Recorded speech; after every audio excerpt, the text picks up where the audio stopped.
What's up, guys? I'm Mylan Kordovich, Knuckles and Knives podcast, Mr. Knuckles and Knives, courtesy of the big boss McGregor. But that's a whole nother story for another video. I will be making a video on that in the near future, just talking about my whole experience with Bkfc 82 and what a movie scene that was. But today is actually all about our guest. I got another special guest joining me on the show, blessing us with their time. Coming straight off that BKFC 82 Newark card where he scored a brutal first round knockout against Phil Caracappa. He took that fight on 1 week notice and made the walkout to his own music. The song is called God is the Greatest, and look out for that release coming soon. Super excited to get to catch up with Quentin, QG Gaskins today. And yeah, let's send out the invite, get him in the waiting lobby, and he should be joining us very shortly. Quentin QG Gaskins, welcome to the show, brother. What's good, my brother? How you Hold doing, on, man? bro. I'm all right. Just give me a second, real quick. I'm No problem, bro. Take your put time. my down, put my channel.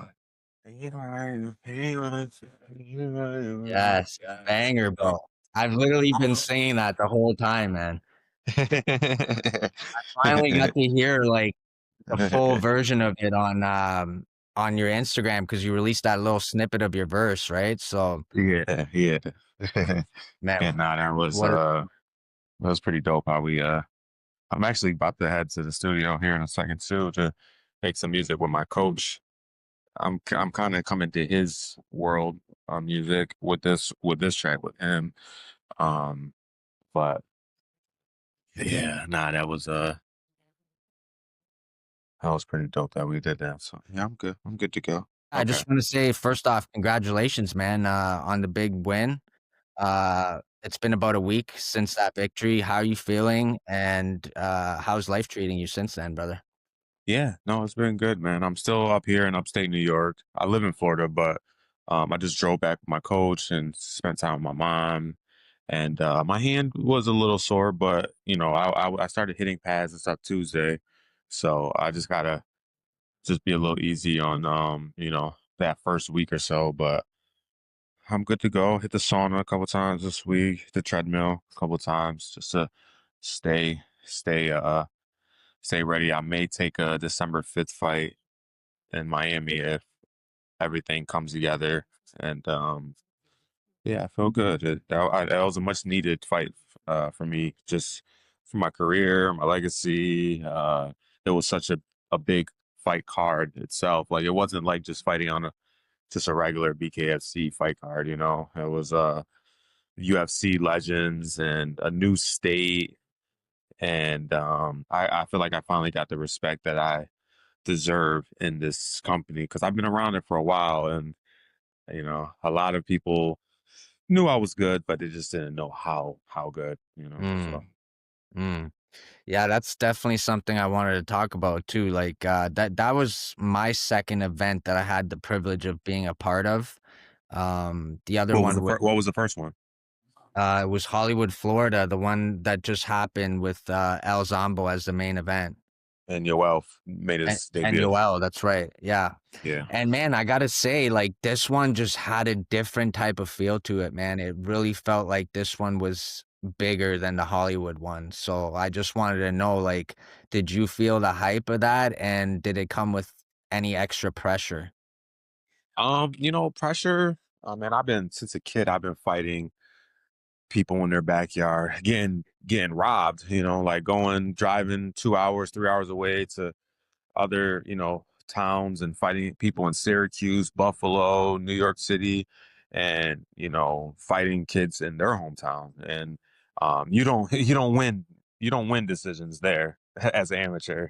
Mm, You going home crying even after a win. But so it wasn't too much pressure. I would say I kind of like it. It's like, okay, I'm coming to a new place. I'm the underdog. Um, I'm fighting this kid in his hometown, and I'm gonna turn his fans into my fans at the end of the day. I mean, it may not happen exactly like that, but that's my mentality. So the energy definitely felt different. I've been to quite a few um Miami cards, and I love the event. Don't get me wrong, but I think um, the atmosphere of a casino kind of can lower the frequency a little bit. You know what I'm saying? There's Right. smoking, there's drinking, there's gambling, and I don't mind it, to be honest. My spirit is good wherever I go because I'm not like affected by it like some people who are. But I think just being in an arena, new state, new people that never seen the sport. Miami, we've been doing a bunch of cards out there. They've been building a lot of their fighters out there, Hmm. and it's been tough for me to get fights out there. Let alone, I fought twice in Clearwater in Tampa area because that's where I live at and stuff. But it's been tough for me to even get a fight in Miami, and it was a little different. I think that a lot of the Miami guys that came up, they was finally able to see like a venue just as big or bigger than the Hollywood one, and they kind of motivated them as well. So, seeing HD out there and El Gallo and all the Miami guys, it was good. And me and Al Gallo kind of had like a little beef kind of going on and stuff like that for a Oh, little really? while. I called him out a couple times, and but he gave me the respect after the fight. He was like, "You a bad man for real," and so that was that to me that's more than anything I needed. So I was grateful for just getting that acknowledgement from some of the guys that's been in this sport and dominating. Mm, for sure, man, for sure, and yeah, you definitely felt it, like, even just being part of the media, man, it felt bigger. It felt bigger than that Hollywood card, man. You really could feel it in the air, and I don't know if it had anything to do with, like, McGregor being in the building and because he brings some of that aura with him too, right? So Yeah, yeah. but yeah, huge card, Yeah. man, and I'm I super don't know if you know. Did you know that I've worked media for the Bkfc for like the last 3 years? I didn't know until I started doing my research for this interview, and then I started seeing you do all these interviews, Yeah. backstage and stuff, man. I really enjoy that too, man. I enjoy your media work as well, brother. Thank you, thank you. Yeah, that was like, I wasn't really interested in the sport of bare knuckle at first because it's a bunch of guys who can't fight. Essentially, it's like, oh, these guys don't train like that. Like I come from real boxing and MMA background, so I kind of frowned upon the guys fighting who don't train. So that's how the bare knuckle started, right? My buddy Ryan Reber, he's ranked number 1 or 2, 135er. And he was on a 6 fight losing streak. I think MMA might have been boxing, but either way, MMA or boxing 6 fight losing streak. He was just like, man, I got an offer for this bare knuckle stuff. Is I don't know what to expect. I'm just gonna go out there and fight and make this money. And if I lose, I'm done. And if I win, we'll see.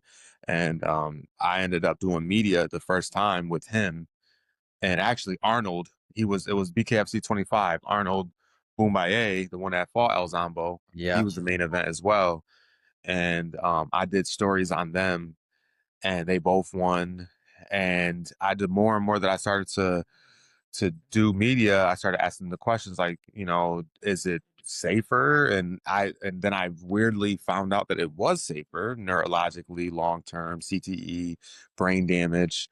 Kind of like comparing rugby to the NFL. You would believe, bare knuckle is rugby. You would believe that rugby would be harder because you have no pads and you're tackling each other, but the NFL, which is like boxing with gloves, is way more damage because people are hitting harder because they have the protection. So Mhm. long term brain damage, bare knuckle is essentially safer.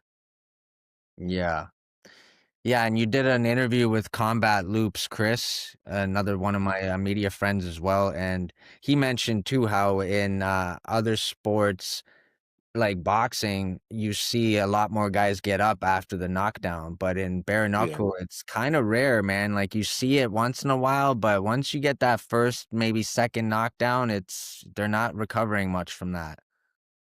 Yeah, you want to know why that is though, is because people aren't used to getting punched with knuckles directly into their eye sockets. So when they get hit with the punches on their eyes, their eyelids stick more to the eye, and then which causes you to be blinded more than you're normally used to, because the boxing glove doesn't really do that.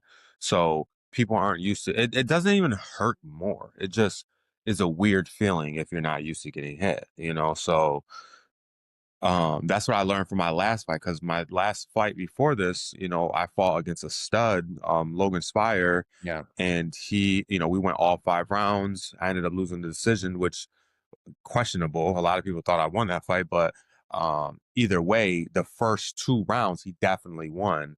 And there's no time for filling out. It's only 2 minutes. Like, you gotta like just go in there. And what I realized is I was trying to make my boxing too pretty and too like box. And I'm like, okay, I gotta make it dirty. I gotta make it a fight. I gotta clinch. I gotta get on the inside. I can't just like try to jab, box, move, box, jab.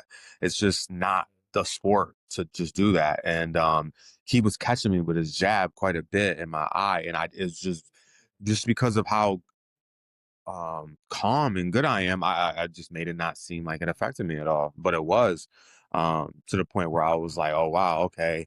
Because I was trying to catch with parries too much, and the punches sneak through a little bit easier, and when you mistime them slightly, you're going to get caught. So I realized I made the adjustments the third round, fourth and fifth. I'm like, okay, I got to slip first, head movement first, parry second, if anything, and then block, if anything. But the head movement and movement in space is like the most important thing. So you don't get your eyes touched.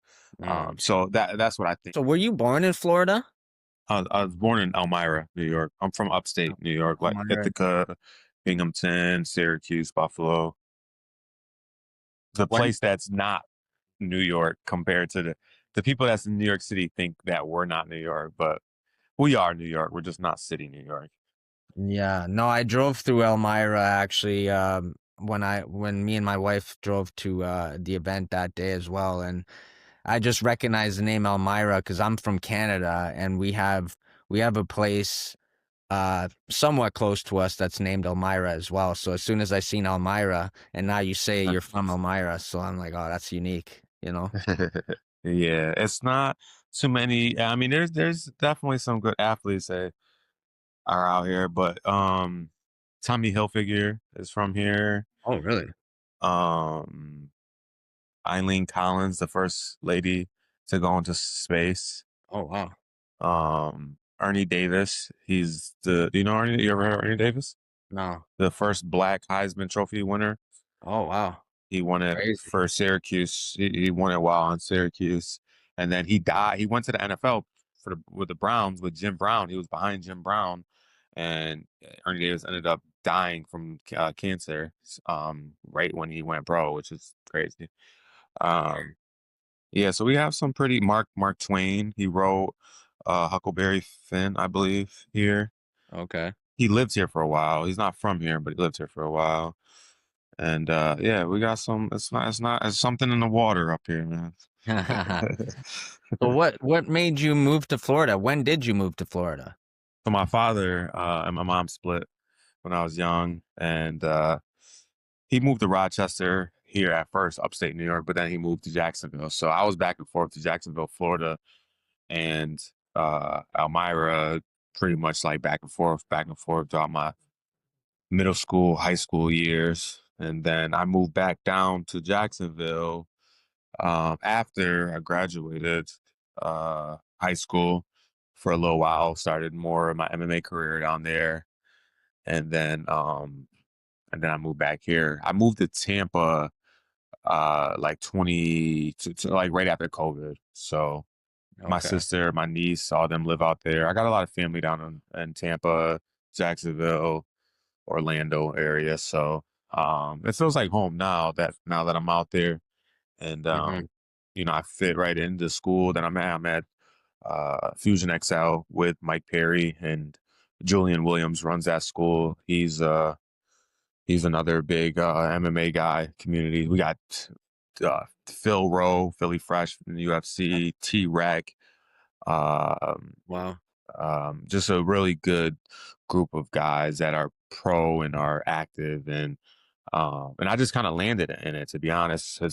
Well, I was downtown Orlando with my boy who was working security, and I was just down because I trained him, and I was just down there hanging out with him, and I ran into Mike Perry. I had my BKFC chain on. He was like, oh, nice.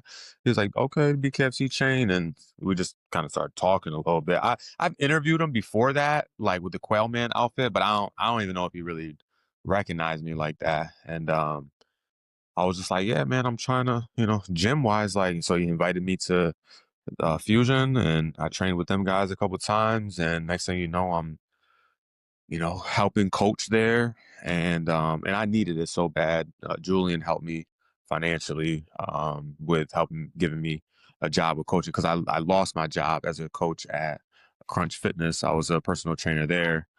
And but I was working with every walk of life there, which I didn't mind. It was great for me to learn and get, but I just feel better being in the MMA boxing world where I'm just working with, athletes and fighters. And obviously they're a little cheaper. They don't want to spend as much money, but I feel more at home in that environment. So um yeah, Florida's just it's been my second home, man. It's treated me well. So I'm really grateful to be down there with and then it's international, right? We're in Orlando. It's flights are international. So you got actually my I seen the picture. I don't know if you've seen it. Lyoto Machida, Alex Pereira. Okay, okay. Damn, bro. Um I've yeah, never I heard this walked happen. back up to it. So maybe I'm just gonna keep myself right here by the door. Um but it was did you see the picture with all three of the champions?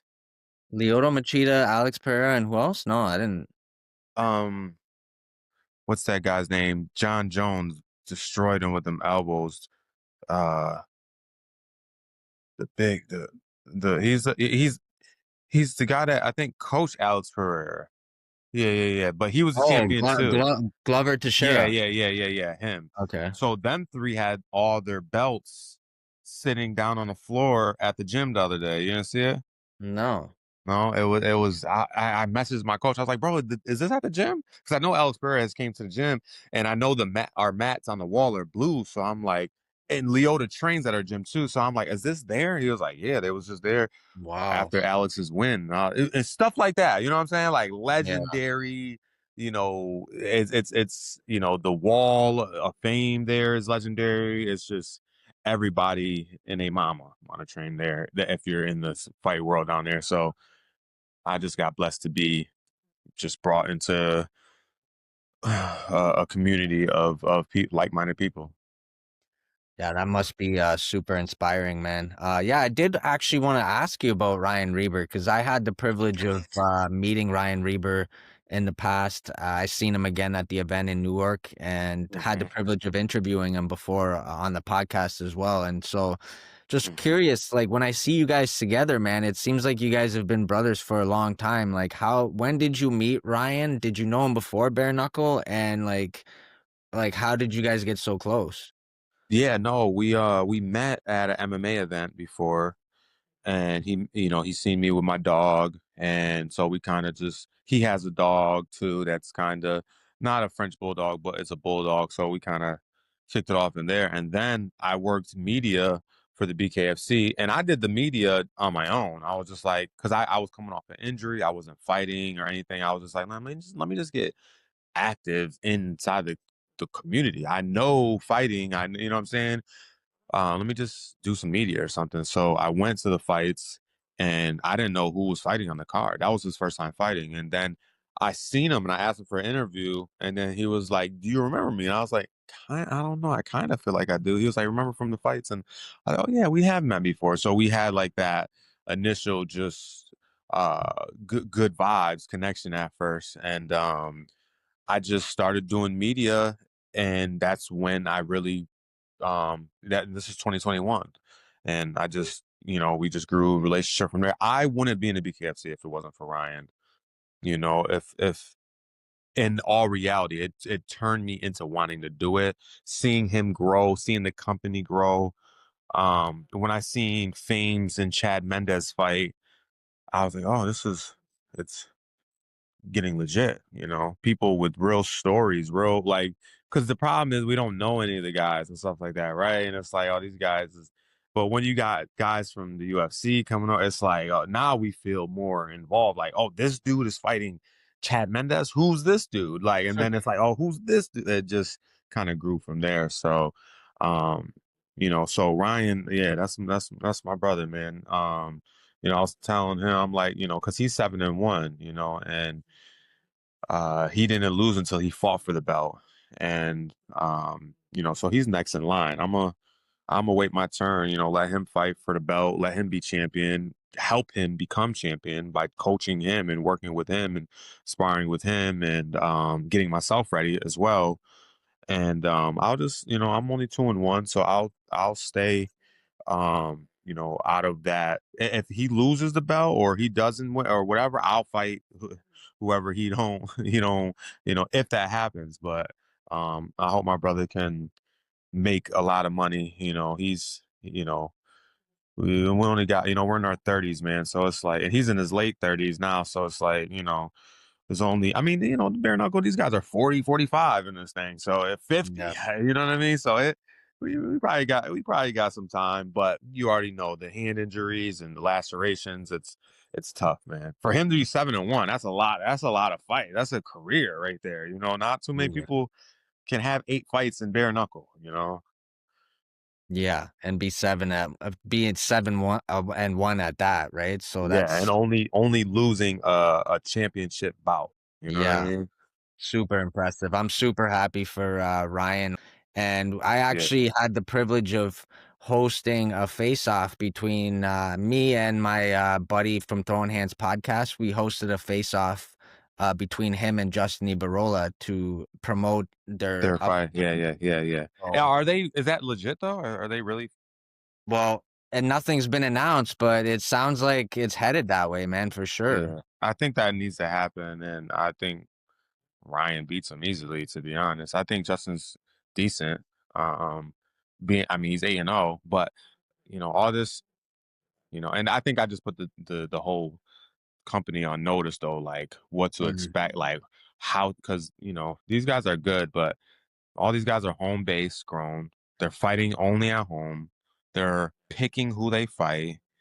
I'm not doing none of that.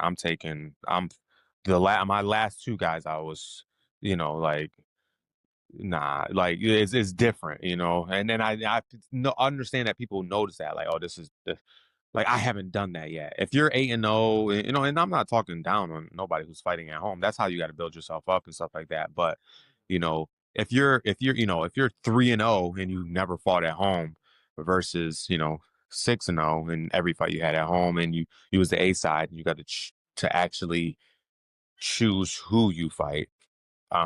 It's different. It's different. Yeah, in all fairness though, like I also spoke I had the privilege of interviewing Justin Ibarola before too, and he did say that he would love to fight elsewhere besides Hollywood, Florida, but BKFC just takes advantage of their star power there, right? That is their Yeah. home. So they're able And to they bring in they got to. They got to sell the show. They got to build their fighters up. And I'm not gonna lie, I've been a little jealous sitting back watching it. It's like, I'm like, man, like my skills are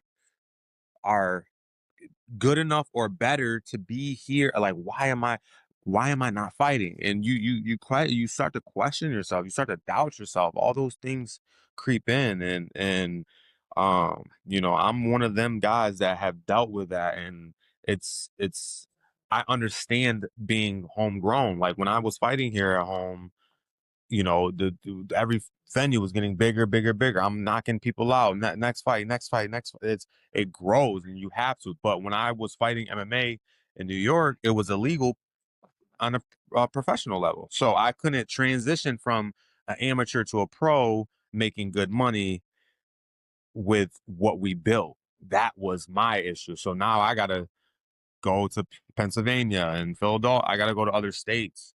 And yeah. I never had that opportunity to really, but if I was able to, the world would have heard about me a long time ago. But I'm grateful for not for that not happening, because my connection, with God, and just my entire growth as a person. I wasn't ready to have this type of success back then, because I would have been steered the wrong way with the wrong people. So God protected me and kept me safe. So it Mm, happened now for the right reasons. So yeah, exactly. I'm a true believer of everything happens for a reason as well, man. So timing is everything, right? absolutely. Um, yeah, so just going back on the fight there, you took that fight on 1 week's notice. Talk Uh-huh. about that a little bit. What went into making that decision, and what was it like prepping for bare knuckle on 1 week's notice? I've been training quite a bit. My diet hasn't been really like consistent. I've been eating out and stuff like that, but my body doesn't. I don't gain weight too crazy. I was probably like 156 when I got the call, and the fight was at 140, and I was like, okay, 15 pounds 1 week. I only got to 144. They gave me a 3 pound allowance. He was 141 and I was 144, so I got down by 12 pounds. But I didn't even look. I didn't even see who my opponent was when I accepted the fight. They called me. I was like, "Yep, I'll take it," and I don't even care who it is. And then I looked up who it was, and I was like, "Okay, he's good at this. He's good at that.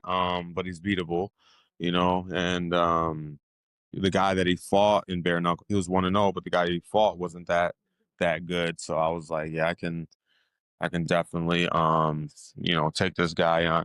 There's not a lot of fights that I feel like, 1 week's notice, it's kind of crazy, and not this. I just felt like my style and my skill set was gonna be okay with this, and I feel like my stamina and everything was good enough too, from the training that I was doing, because I sparred like 20 to 25 rounds like 3-4 times a week. You know what I mean? So that wasn't going to be a issue, but it's always an issue when you're cutting weight that fast and Mm, doing that to your body. And I that was the closest I felt to death in a long time, cutting weight, because wow, of how sudden the turnaround is. The sugars, and you're trying to get all your detox and your fasting. You're trying to get all this stuff out of you, and that was probably the hardest part. The cut was harder than the fight for sure. damn. Yeah, so no, I also heard you say in one of your post-fight interviews that, you actually drove to the event from Florida, 20-hour drive with just you and your dog. Just wanna Yeah. know what was going through your mind on that 20-hour drive? Were you envisioning and manifesting any of these moments? Yeah, I didn't really think like it was gonna be this big, to be honest. I just was, because my last fight was a 5 round war. I was kind of expecting that. You know what I mean? And I was just expecting my hands being sore, my face being hurt, my mouth hard to chew. Basically, what Mike went through. That's what I was envisioning, to be honest. I mean, I'm fighting a guy who's been prepping for this for weeks Mm, and weeks, so that was all I expected. Because my last fight, I had such a great camp, 8 weeks, the longest I've ever had. I felt the best I ever felt, and I ended up losing the decision. Quentin, And hold on 1 sec, brother, I lost your, oh, there you go. Okay, you got you're me. good. Sorry I to ended cut you. I ended I ended up losing the decision, after prepping for 8 weeks, and so it was.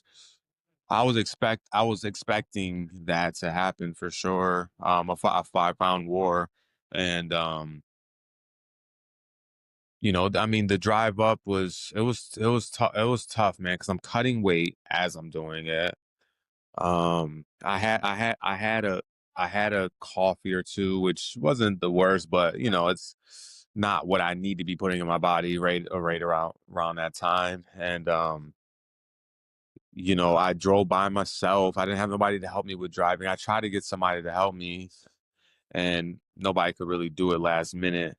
And I just knew, like, with everything that I was going through, man, financially, mentally, physically, spiritually, like, I was like, this has to be my time, and I have to do this. I can't just be perfectly ready like my fight before it, because my fight before that, I had 8 weeks and I still lost a decision. So I'm just like, okay, that doesn't even matter. Like, you're always training. Just go and fight. This is a bare knuckle. It's a sport, but essentially it's a street fight, and you are great at this, and I just have great coaches talent telling me how good I am, and it's important. Like, I know it's one thing to not, build your guys up to confidence, or where they're cocky and they're doing all this other, stuff that they shouldn't be doing. But I had my coaches feeding me the right things, like, that I needed, because you do need that. Like, you listen, he's not ready for you. Trust me. Those little subtlety um boosts of confidence are so imperative. And I'm just grateful that I had my day one coach there to help me, and Julian Williams as well. My other coach gonna come, James Battle. That's my soulful coach, but he's a little tougher around the edges, with certain things sometimes. So sometimes I'm a little more anxiety, nervous a little bit because of the things he say. Like, man, let's go perform. Like, I gotta perform. Not like, sometimes it's like, boy, you special. This is your time. Like, just have fun. Like, those kind of things kind of just trigger you a little differently. So it was good for me to have that balance this time, for Mm, sure. mm. What was your dog like on that 20-hour Oh, drive? he's Was been he? he's been he's been on, man, we've been all over the country. He's been to Puerto Rico. Oh, We've drove from Cali to Oklahoma to we pretty much been all across the US for days and days, and we've camped. I got a little tent, or I got like a little blow up like, there's stuff that we can just get out of the car and just relax. You know what I'm saying? And I got a hammock also, because in Florida hammocks are essential. So, and I do music festivals all this time and stuff like that. So I'm a real free spirit, man. Like, I'm a real connoisseur. I'm with the plant medicines, Mary Jane and shrooms. I'm real a true advocate of that when used properly. And it's just that deeper connection to the spirit realm is connected to that. And I never been too super like big on. I had never even tried shrooms until I was until like after COVID, or a little bit before COVID, and I never was introduced to it. And I'm like, wow, this is, and it was just a little bit, and I was like, wow, this is like very good for my mental health. I feel more confident. I feel like, sometimes weed kind of can take that like, it's good for your body and the healing of your body, but sometimes the weed can kind of mess with your mental a little bit. So I was like, oh, this is a great balance of the two. So, between, I'm not really a drinker or nothing like that. If I do drink, it's like cider, beer, something like yeah. that. But I'm a free spirit, man. And I know some people are like, man, you can't. I hear people, like, people in the church always say that. They're like, man, you can't be trying to get close to God and smoke weed at the same time. I'm like, that is not true. Whoever said that is a liar.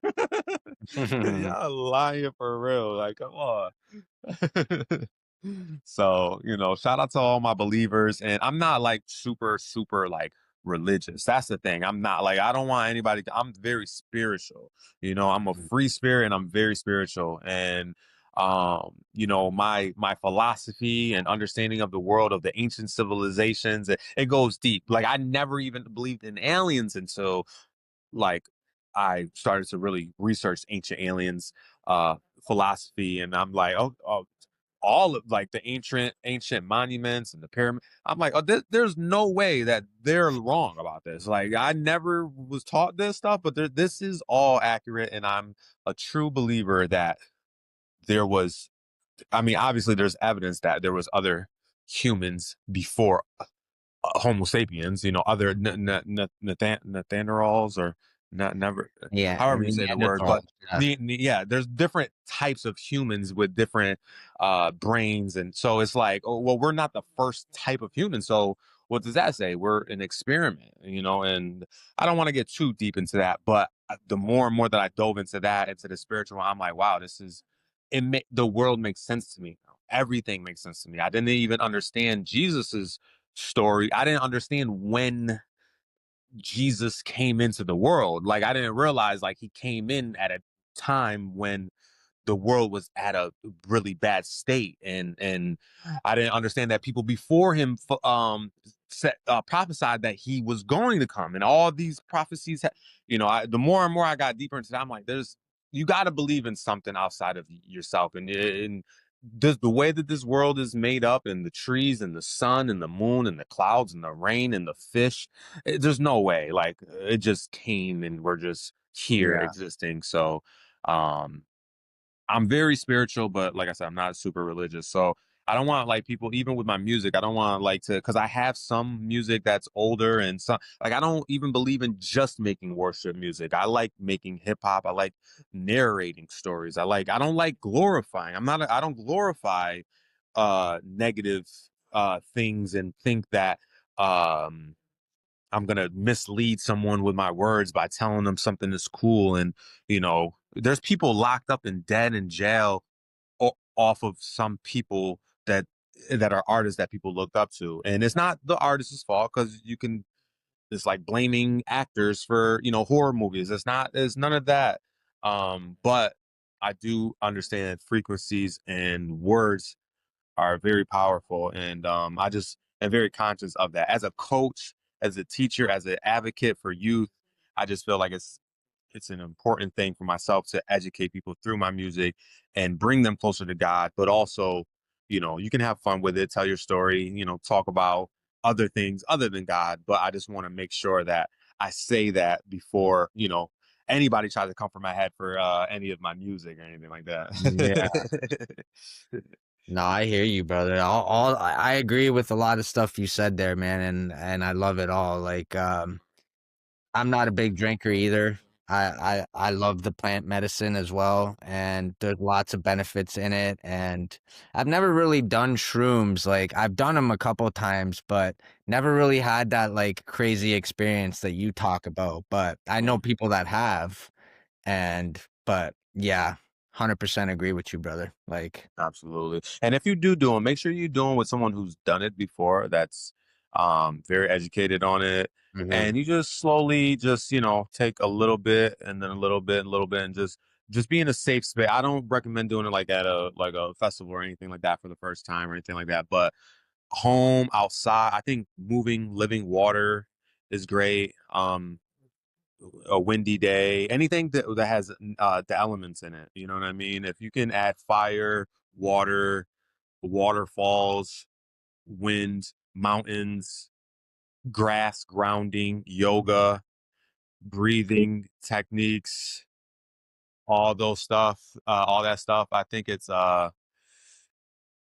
more beneficial because you just really get to the root of like who you are, and you start to really dig deep into your core of what it is that you should be doing, because we tell ourselves a lot of stuff that we should do and we don't do that. And sometimes the shrooms really reflects on like you really need to do that thing that you keep telling yourself that you need to do that you're not doing, so get up and do it.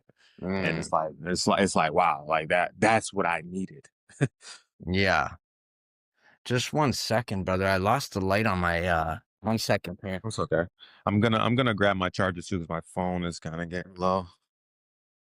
I'm in New York. They have weeds legal out here, so they got a Yeah. bunch of people growing weeds and stuff like that. And I got a sponsor from one of my old bosses yesterday. I'm trying them out to see which ones I like the best to promote them. And this one that I like, it's a haze, a sativa haze. It's called Jesus Juice.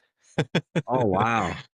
And it's the only one that I really like so far. And I'm like, isn't that something? Is that a sativa or an indica? It's a sativa dominant hybrid. Oh, wow. Yeah, and they're all indoor premium. So, um, yeah, I'm gonna be trying them out. I don't know if you've seen the cups too, but they gave all of us cups for the Oh, man. fight. That's amazing. So, I want to get on one of these cups here soon. So, here For sure, bro. you I go, can buddy. see it. Um, So where were we here, bro? I'm sorry. I don't want to keep you too long. No, that's okay. That's okay. I gotta leave my mom's house in like 7 minutes, so we're good. We got like 5 7 minutes. Okay, We're okay. good. Let's get to the important stuff then, because I did have some good questions for you, man. Okay. Yeah, let's get into the music then, before anything. Talk Okay. about so you made your walkout to your own song. Talk about that bit and what does that song mean to you? It was really a God moment. Like I said, the song. It's funny because the song is my boy Shy. He made the beat, and when you make the beat and people are listening to him, it has tags in them. So the tags was shot. Yo, shot, did you make this? Shot it like so every like 4 bars. It's like, yo, shot, did you make this? And it's Mm, his voice saying it. And I just kept finding like a rhythm. I was like, yo, Shot, did you make this beat right here? Yeah, yeah. And then just what rhymed with yo, Shot, did you make this? And it was like, yo, God is the greatest. Oh, I was like, oh, God is the greatest. Okay. Yo, God is the greatest. Yo, Shot, did you make this beat right here? I said, I was down in the basement. I was they was doubting, it was doubting and hating. So I'm just finding words to just rhyme with Shot, did you make this? Really. And that hook came about off of it, and I was like, "Oh, this is a vibe. Let's So now that I got my verse to it, I've got my own version to it, full song, and I go from the deeper voice to me singing, kind of, and then what I'm gonna do with it is I'm gonna put it out as well as a challenge and try to challenge people to give me a verse with no cussing, just talk about how your relationship, it don't have to be super religious, it could just be a moment with God, or a moment that God was present. And I think that's a powerful thing, because now I got other people doing the challenge, and we're pushing the word of God, and we're pushing a positive thing, and then people are going to be a part of something, and I'm going to take the best verses that I like and make that a part of the song and put a remix out to it. jeez, that's fire, bro. Yeah, no, the song, even your verse, man, super catchy. It gives me goosebumps. Me and my wife were listening to it this morning, and yeah, I love the song, bro, honestly. And that's Thank one you. thing I Thank wanted you. to ask you about too, like, but you just answered it anyway. So your boy came up with the beat and then you came up with the words for the song? Yeah, yeah. And just like I said, just off of his tag, yo, Shad, did you make this?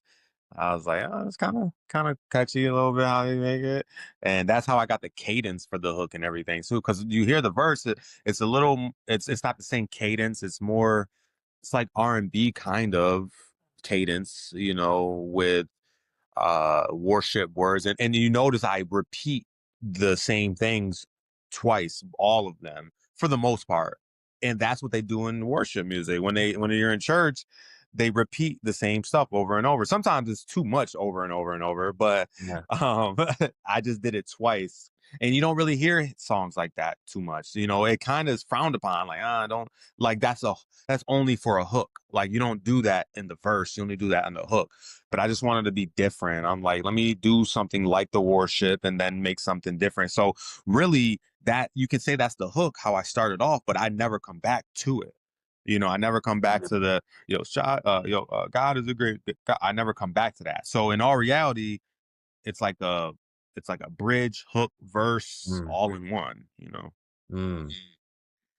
Yeah, no, I love it, man. And just curious to know, like, how far along is the song? When are you planning on like actually releasing the whole song? And Yeah, I'm gonna release it this month. I got to. You know what I'm saying? Just all the momentum and everything like that. I got my guy down in Florida that's gonna shoot the video for me already. I sent him the song. He's working on ideas, and we're gonna shoot once I get back. We're gonna film and put it out. So, and the crazy thing is that I messaged. I don't know if you've seen my Facebook and all that. I messaged Dave Feldman about I've it. seen that.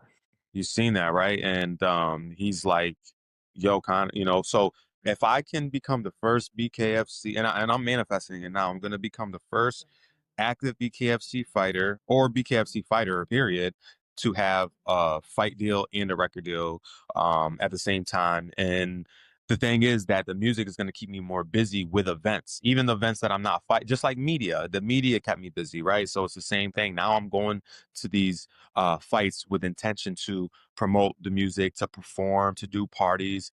And now I'm connecting the dots to where I can make money and stay busy even when I'm not fighting. That's the goal for all the fighters. That's why I think I love coaching so much as well. Cause it's like I can't just depend on financial gain from fighting. Like nobody can. Like there's too many guys that's like trying to focus only on that. And it's like it's tiring. You know what I'm saying? It's tiring. It makes it not as fun and it makes it stressful. And it's like I want to have fun, you know.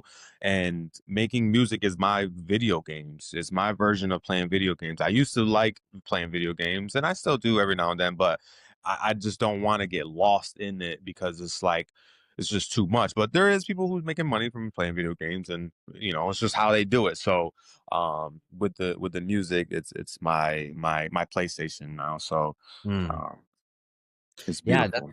I did see that message with Feldman, and I was gonna say to you too, like, McGregor does have his own record label now called Greenback Records, and I'm just curious to know, like, what would it mean to you, for you to be signed by them, and is that something you'd be interested in?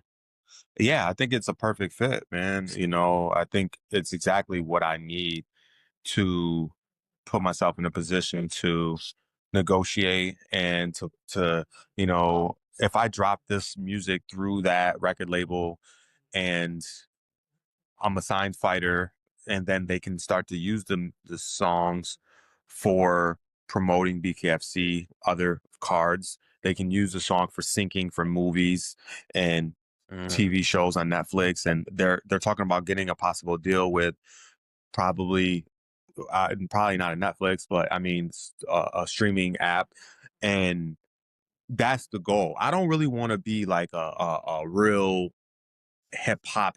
Like I do, but I don't. Like it's like the lifestyle of it and the I don't know if you follow D1, but D1 is one of my favorite artists, and he's all about changing the narrative of hip hop, like because he calls it hypocritical hop. Like all these people is talking about killing people, and all these people are dying and going to jail, like Young Thug and all. And then guys like Young Thug is snitching, and it's like everybody's just hypocritical about it. It's like y'all misleading, misguiding people, and people are killing him, and glorifying it. There's a difference between narrating and glorifying. And D1 is somebody that I really acknowledge, and I would love to get a feature by him.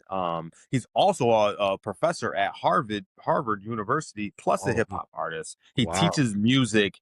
And it's like it's beautiful to see what he's doing for hip hop. He's single handedly changing the way that we look at hip hop, and it's needed. He just got little Bootsy on a song with him that brought him to his world where he's leading and pushing the Bible and pushing God. And I'm like, man, like we're entering a new phase of hip hop where we're taking accountability in what we say, how we say it, and we can't just keep misguiding these children because there are children locked up or dead because of the frequencies that we're allowing and the words that we're choosing to speak, you know. And I love, don't get me wrong, I love my hip hop. I love the drug dealing. I love all of it. But I didn't realize how many other people were actually like taking it as serious as,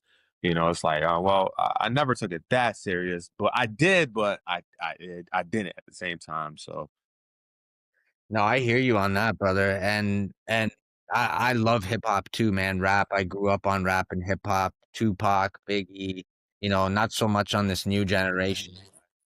I can definitely see, like, as you're growing up, if you're younger and you don't know any better and you're just listening to the hip hop and rap all day, you don't really realize how much that influences your mind and everything. It really did it for me as well. I got into a bad crowd growing up just because, I feel like I've just fed my brain so much of that hip hop and the rap and not even realizing like how tied up I was getting in the whole world. And then mhm. now that I'm older and listening to it, I realize it plays a big part. you know? Yeah. Yeah, it does. It does. And, I've been blessed to be able to I could go to the hoodest spot. Like even here right now, I'm back home and like when I go to certain places, they be like, "Oh, Q, you over here, chill, like you just over here, like." And it's like I'm from this though, so it's not like too. But some people are like, you still come over here, eat a burger, have a beer, like that's what. And it's like, bro, I don't ever want to be mm, too I don't ever want to not be able to do that. You know what I mean? But I can also go from that to going to the church, or I can go and from an all black venue to an all white venue without feeling like weird. You know what I'm saying? I'm black and white, so a lot of people think I'm Hispanic, but I'm black and white. My mother's white, my father's black, so I got the best of both worlds. Essentially my culture is black because even my mom's culture is black. My mom was the youngest sibling out of all her brothers and sisters, and she was the only one really born out of racism. But my mom had children with a black man, and a lot of her siblings and her parents disowned her because of it. So my mom's culture became black. She got brought in by my black side of my family. Her cooking, her music, so but she's a white woman, so I never really seen color, you know what I mean? And um not a lot of people could have that ability to do that, not Mhm. and you got to think mixed people like myself, back in the day were frowned upon, right? Because in all reality we were a product of rape because a white slave owner raping a black slave ended up happening. And that's why they had light skins as house slaves. They weren't field slaves, they were indoors helping out, living comfortably, but still a slave because they had black in them. So, it goes back all the way to that. And then on top of that, coming forward, black and white people couldn't even get married until 60, I think 7 or 9, around the time that Martin Luther King got killed. And so it was a very new thing. It wasn't common for people like myself to be born in this world and be accepted. So, but with all that being said, man, this is it's a beautiful perspective, I think, from myself to be able to have both sides and to see the world in the way that I see it. And what are you? Where are you? I'm Yugoslavian, bro. I'm European. Like, I'm not sure if you know where Yugoslavia is. It's like I Serbia, Bosnia. Okay. Are you was born there? I was born there, yeah. Okay. And then it was like a war-torn country. When I was born, they had a really big war kick off, and then my parents basically fled the country to Germany, lived in Germany for about 7 years, and then came to Canada in '98. Okay. Okay. So you live in Canada. So you came down from Canada. So the BKFC Hollywood, that was your first one, and you drove from Canada or you flew? Yeah. No, we flew to Florida, but I drove to New Jersey. Okay. Okay. That's about a Nice. Nice. 6-hour drive to New Jersey from Canada. I live in Niagara Falls in, Canada. Okay. Nice. Nice. So you're right there by Buffalo then. Mhm. Um so yeah, I mean, you're essentially light skinned, you know what I mean? I mean, some people might consider you white, but you're light skinned in most people's eyes. So you know how it is. It's kind of like, it's tough, it's tough kind of being, are you a mixture kind of or No, I'm white, sure. like, my parents are white, you know? Well, are you straight? You can slide straight. You from like they're both the same thing. Yeah. Yeah, Okay, okay, Yugoslavia. It okay, was all just one big country, and then politics and religion got involved, and it all split up, man. We had a big war, you know? okay, okay. Have you been back? I've been back, yes. How Yeah. is it over there? To be honest, man, like, the part where I was born is pretty war torn, you know? It's not there's not much there anymore. It's kind of like a poor area from what I understand. I haven't been back in a long time, and a lot of my family is not there anymore, so I don't really have much of a reason to go back anymore. Hmm. But I still carry a lot of that with me. But really, like, I consider Canada to be the country that I grew up in because I Okay. came here at a Okay. really young age, you know? Okay. Nice. Nice. Yeah. All right. All right. I love it. Yeah. I love it. Turn into I'm an I'm interview. the interviewer Yeah, now. oh, wait. I was gonna say, okay, man, let me get 2 more off on you, Yeah. bro, Yeah. because I I know got you. you're busy, and I just wanna know, I'm curious about not enough people know about high frequency sounds, right? And Hmm. I've done a little bit of research on high frequency sounds and the healing, that it does to your body, and I don't know if a lot of people know about that and how, like, how negatively you can be impacted by low frequency sounds, and that it Hmm. actually causes stress and increases heart rate, and actually the Hmm. opposite of high frequency sounds. So how much do you incorporate that in your everyday life, high frequency music and sounds? It's been I've been more aware of it recently, like the last 3 years, 4 years. Really after COVID. After COVID, like everything just kind of started to change for me a little bit. That's when I started to learn about. That's when I tried shrooms, like for real. That's when I got more into the ancient aliens philosophy, and I read the book, and then I watched the show, and I learned the story of Jesus, like from beginning to end. And I'm just like, okay, when I go to church, and the worship music and everything's going on at first, I can go from feeling negative, and even like if I, say I party the day before, like I went out, had drinks and stuff like that, and then I go to church the next day. Even then, my body can't feel the frequency as much. Like it's the alcohol and stuff is blocking Mhm. receptors in my body from being able to feel it. And the more that I cleanse my body, and then I will go to church, I'm like, oh, this is my mood. I can go from feeling negative or bad or not that inspired to feeling the presence of God. And it only happens when I actually open my mouth and actually sing along. If I don't if I don't actually vibrate words, if I just listen and do it in my head, it nothing changes. But when I sing along, and the words vibrate from my core out with the breath, my entire mood changed. And I'm like, there's something with this. And I'm like, what is this? And it's the frequencies. And people don't realize, like, a lot of hip hop music is low frequency on Mm. purpose. On purpose. They do it to bring it down and to make people feel like they want to commit crimes or do something that they shouldn't be doing. So it's a form of, like, control in some sense. The executives, the people that are controlling the music.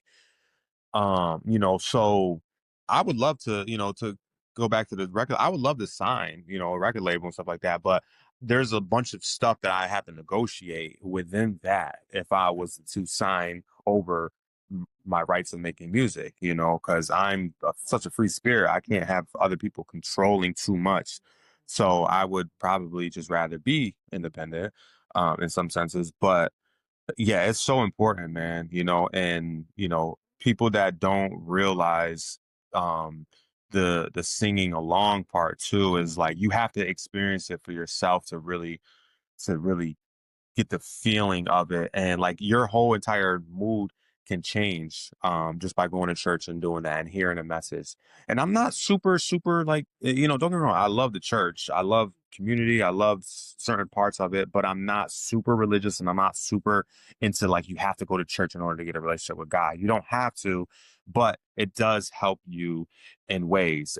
You don't have to go every week, but if you go once a month, twice a month, it can help you in so many ways. The people, the energy there, just the simple fact of turn to your neighbor, greet your neighbor. as much as people don't want to do that, when they do it, they feel better after they do it. You know what Yeah. I mean? And they meet somebody, and then now you guys say hi to each other, and you guys, it helps. And sometimes we just need to get out of our own head, and frequencies can really do that. So, like playing meditative ones, certain, 500s, 600, for whatever number your body desires, going to sleep to them. I think I want to get more into that a little bit too, like sounds of Yeah. nature, birds, water, frequency. I want to get more into creating that with no words, just to, um, uplift people, and maybe do some sounds and some melodies within it every now and then, kind of like a DJ set where it's breaks with no words and then is back to the words. I think I might want to do something like that down the line. But yeah, frequencies are super important, man. And this was a high frequency, and I came out to that, and it was just no. How did you know that was my song? See that's another thing I wanted to get into. I was telling the story before you joined the podcast. So I stepped away during your walkout to go to the washroom. I was at the fight with my wife, and when I come back, you had already made your walkout. And as soon as I sat back down, my wife's telling me that one of your close friends was in the crowd and they were going through like an emotional roller coaster watching you make that walk. And he happened to just start talking to my wife and let my wife know that that was actually your boy and that you were making your walk out to your own music and to keep an eye out on you. And then as soon as I got back, my wife kind of updated me on the whole thing and she told me like you need to talk to Quentin because he just made his walk out to his own music. And I was hoping to actually get a post-fight interview with you right after the fight. I've seen everybody surrounding you and doing their interviews. Critical was one of them. And Hmm. I just kind of wanted to save that question for the post-fight presser because I felt like you were actually going to be able to tell your whole side of that Yeah, walkout. good, So good call, that, good call. that's how I found out about it, man. I love that. I love that. And I'm not sure if you know what boy I'm talking about. It was I guess, one of your close friends that was in the. Working, they was working media or the actual crowd. To be honest, he was in the media section, so I don't know if he was media, but he was right around where I was sitting in the media section, so I'm not really sure. I wish I would have got his name, to be honest, but he said he was a close friend of yours. Yeah, I'm not 100% sure who that was, but But shout out shout to out, yeah, whoever shout that out to was. that guy, straight Uh, up.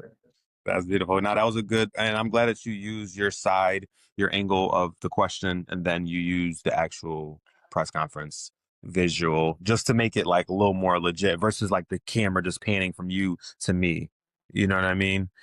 With the phone. So that just made it a little more legit, and it motivated my boy Sha because I got to shout him out, and Yeah, that's right. And I was looking for him on Instagram too to tag him on that, but I could not find exact. the official Sha Racks. I tagged him in that video that I Okay, just put okay, with I'll me find that. with me doing the song. So if you want to still just try to tag I him in there will. just because, I you know what I will. mean? Yeah, another thing I like to do, bro, is like I don't know if you've seen any of my other interviews and stuff, but I do like an introduction before I clip these pieces of the interview. And what I like Hmm. to do is do like a walkout and actually use I'll find the song on Spotify and then put it in because it's just Hmm. clear. You hear the Yeah, song better. yeah. But in your You want me to just send you the song? Yeah, bro, I would love that, honestly, Yeah, bro, because absolutely. I really I want will. the only yeah, I wanna use that song as your walkout to Yes, promote it more. absolutely.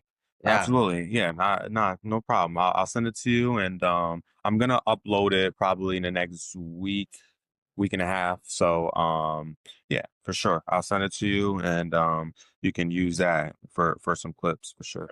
Brother, I'm so grateful for your time, man, and I know I've kept you for so long, man. We've kind of, went from one topic to the next, Yeah. and, Organic though. That's yeah, the best. That's the best, man. You'll I get some really good stuff out of appreciate you, this. man.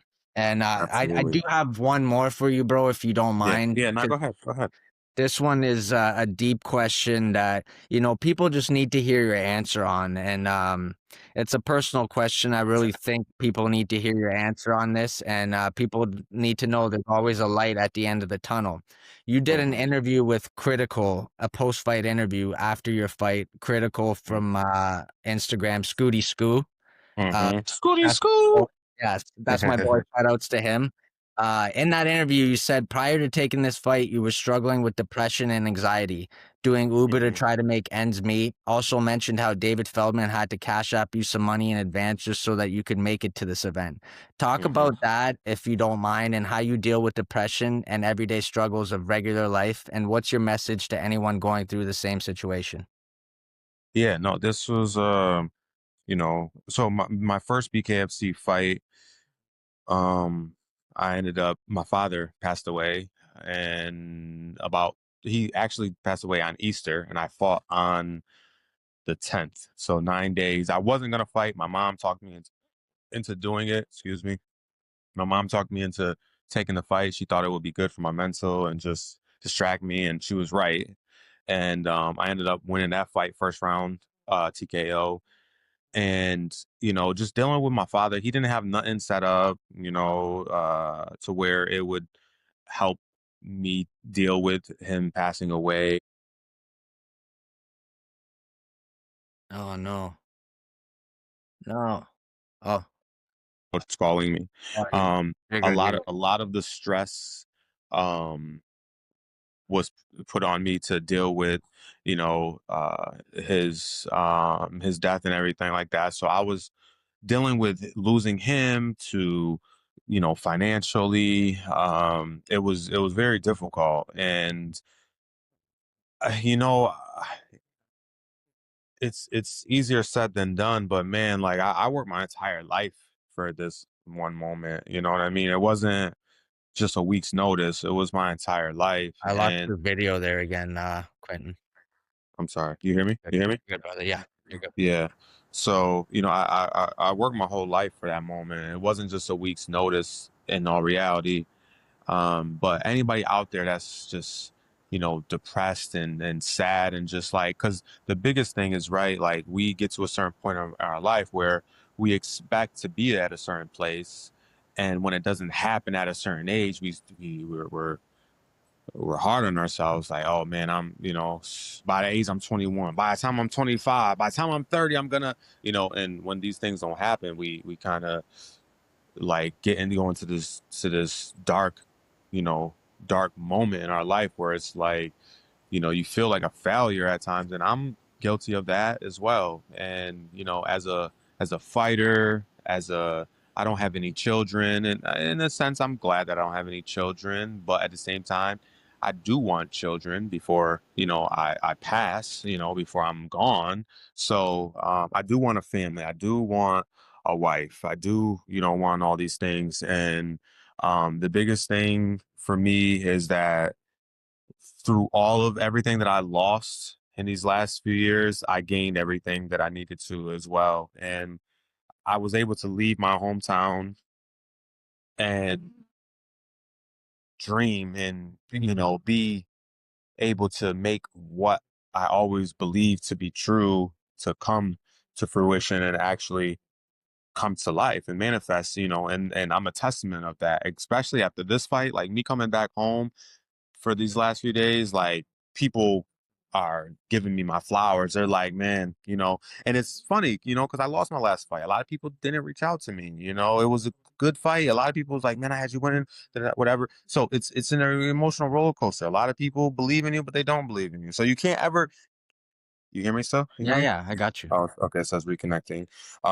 So you never you never can be too confident and too hyped about anything. Like a win, same thing with the losses. You can't let the losses beat you down too much. You can't let the wins build you up too much. You gotta stay afloat, and that's the lesson that God was trying to teach me, and that's a thing that I'm really actually gonna go more towards. I think I want to do more interviews and podcasts and conversations with people who lose the fight just to see where their mental is at.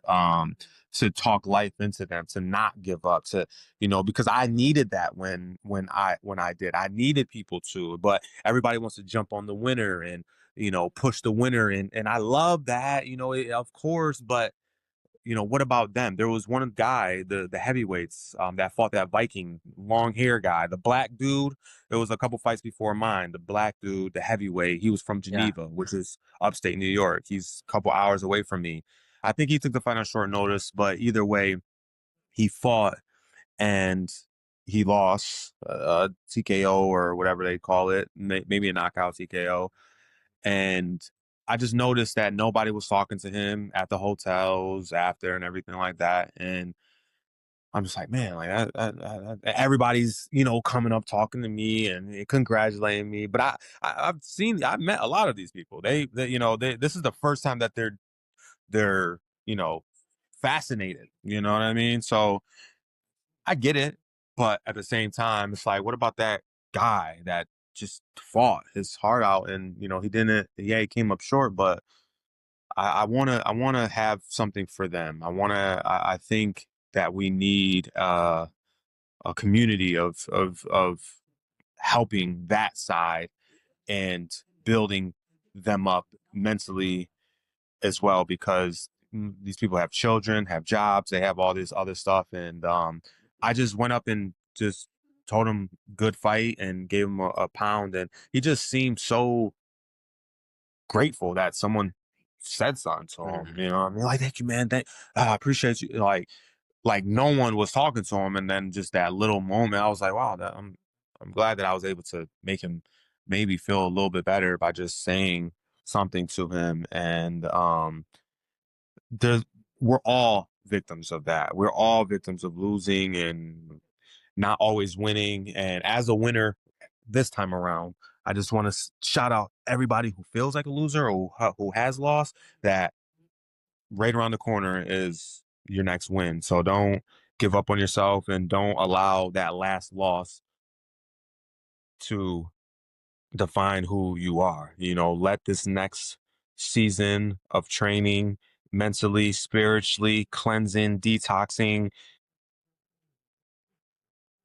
and right on the other side, you can find the woman of your dreams, the job of your dreams. You can be traveling, have a dog, have a family, and just everything could be good, because I was just there in that dark moment. So I just want to spread love to everybody out there who feels like